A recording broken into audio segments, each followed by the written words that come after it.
Yeah, fitness, all those things. Final passed. We got to make some room. Absolutely. Well, I remember this was supposed to be our press conference about our life. No.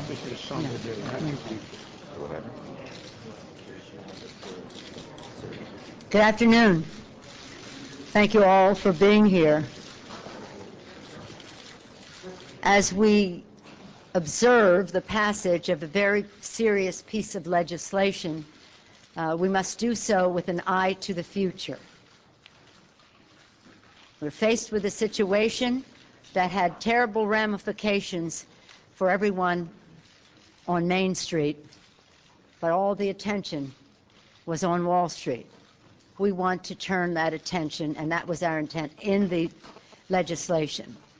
Under the leadership of our chairman, Barney Frank, as I called him on the floor, and Maestro, we were able to make improvements, working in a bipartisan way, to make improvements in the legislation and then make more improvements to the legislation before it came back to the floor today. But our eye now is to the future, to shine the bright light of accountability on what is happening in our financial markets so that it doesn't happen again. That accountability will tell us how we got to this place and ferret out the abuses. That accountability will honor our trust to the American people. Mr. Frank will be holding hearings on where we go from here, because we are about the future. Mr. Waxman will be his hearings will be instructive as to how we got here so that we know how to avoid this in the future. It will be about accountability. It'll be about regulatory reform, which is essential, and it'll be about building an economy with a focus on the middle class, where many more Americans will participate in the economic security of Americans, of our country. And that where high flyers on Wall Street will no longer be able to jeopardize that personal economic security of Americans, again, because of the bright light of scrutiny, accountability, and the attention given under regulatory reform. We are all believers in the free market. It's part of our democracy. We know that the free markets create jobs, create capital, create wealth. That's very important. But recently, left unregulated and undisciplined and unsupervised, they created chaos. That was then, this is now. We're about the future, and that is where the direction we want to take our policy. We want to take our country in a new direction for the middle class. I want to now yield to so many of part of our leadership were part of this success of this legislation today. And I don't say that we celebrate it, because I don't frankly think that we could have had a much better bill under different circumstances. But these were not the circumstances we were under. We were dealt a bad hand. We made the most of it. I think the American people will benefit from it. As so many people, and we decided in the course of this week that we needed to bring the bill up, that it was urgent that it pass, and that we had to depend on ourselves to get it passed. Fortunately, we had a strong bipartisan vote, but we knew we'd be strong enough to pass a bill today because of the work of Steny Hoyer and Jim Clyburn and Rahm Emanuel and our other members of the leadership. I'm now pleased to lead to a person who worked very hard on this, great leadership, Steny Hoyer. Thank you very much, Madam Speaker. I want to congratulate you. All of us owe a debt of gratitude to Barney Frank. Barney Frank brought an extraordinary intellect, understanding of the challenges that confronted our country, understanding of the markets to respond to the administration's proposal. He made that proposal much better, working with all of us and working with Spencer Baucus and across the aisle. That legislation has now passed. It was just a few days ago that we had a press conference here after we failed to get the majority of votes for the bill that has now passed. Not exactly the same bill. And we said that failure was not an option. That the American public expected us to act, to respond, and to ensure to the extent we could that we stop the downward spiral of our economy, restore credit to our markets. I'm pleased that the House passed this essential economic recovery legislation. Now the federal government can begin taking strong action to restore the flow of credit to business and families. I hope that today's action will stave off the worst case of a total freeze in lending, which could have devastating consequences for jobs, consumer credit, and foreclosure. The process of compromise may look messy, but it's clear that after input from both parties in both chambers, we significantly improved the President's original proposal.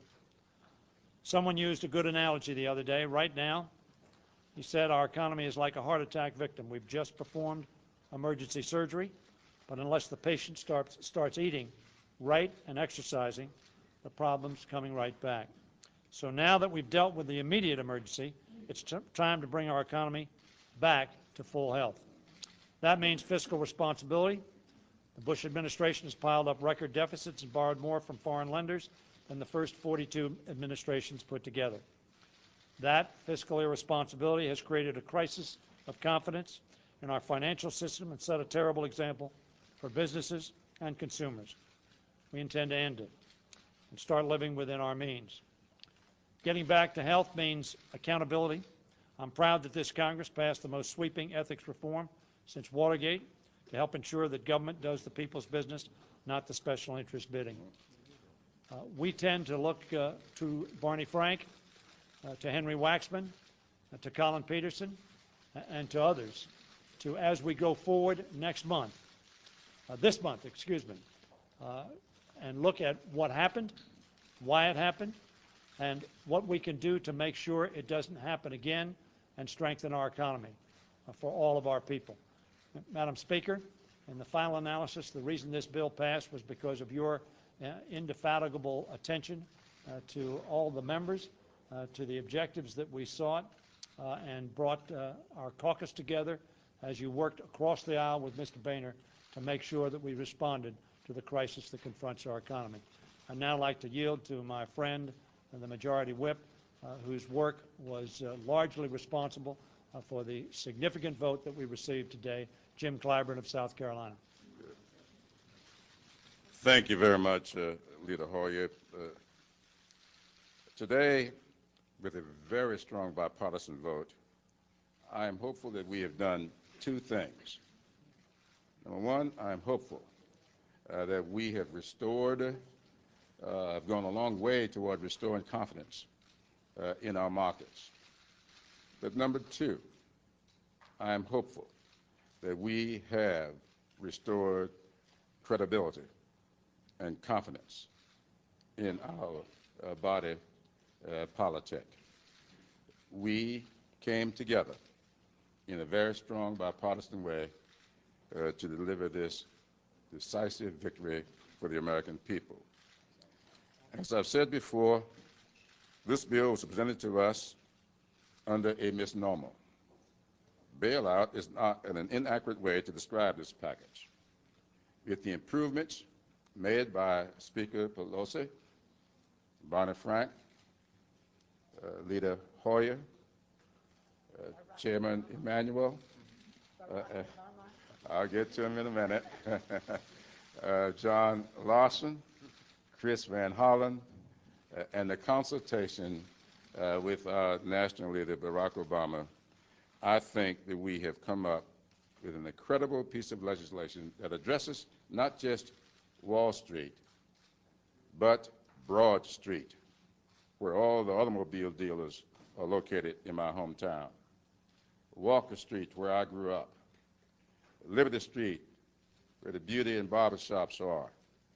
We have added very strong language that helps these facilities, these entities, and these people.